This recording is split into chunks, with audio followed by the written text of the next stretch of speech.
Yes, listener, you got it. And in honor of your comment, I put me doing a spinning back kick to Isaiah Savage back there in my title fight for the U.S. title. And oh God, it would have been 1999.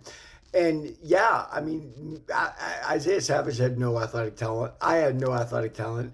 I was a martial artist. Isaiah was very savage and durable and powerful, right?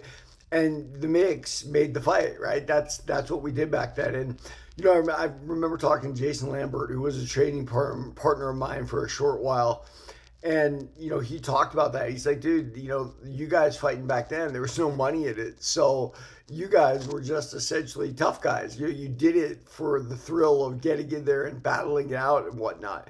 And he's right. There's no doubt about that. Like, we didn't have any athletic talent. Jason was talented in like one version. Like, Jason's a very talented grappler for the type of body size he has. So it worked really well in initial MMA rings and whatnot. I think right now he's athletically put out, right? Like, Jason Lambert isn't athletically talented enough to challenge the fighters of today. And I think that big change came around with John Jones. Like, what was Anderson Silva? I'm not saying Anderson Silva doesn't have athletic talent. I'm sure he does. But he's also a lifelong martial artist. That's what put him there. Chuck Liddell. I'm not saying Chuck Liddell doesn't have athletic talent. I mean, Chuck Liddell was a Cal Poly wrestler, right? But what it is Chuck Liddell had been in combat sports his entire life at a time when very few people knew it. Randy Couture, same deal, all of that.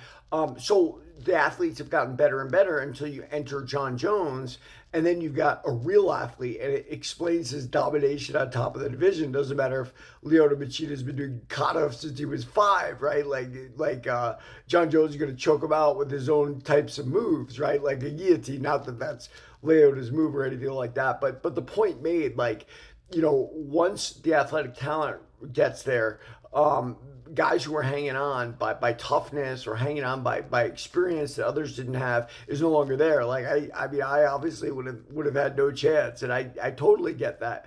And sometimes I'm remiss. I think about, like, well, if I had kept kickboxing by the time the UFC got big, I would have had that big advantage. And I did indeed have that big advantage, right? Like, I knew how to strike when a lot of the guys I was striking with that were in the UFC did not. Unfortunately, I didn't really know how to wrestle as well as I thought I did, right? Like, my ground game was nil, but that's because jiu-jitsu was new to me. It takes me a long time to learn anything. But with athletically talented people, it doesn't take them long at all, does it, right? They can just follow you. Oh, you do a spin back kick, and then suddenly John Jones knocks out Stipe Miocic with the spinning back kick that he learned last week, right? And that's what athletic talent can do for you. It speeds up the learning curve, if you will. There it is, listener. Good point. Everybody, like and follow for more on the Fight Game.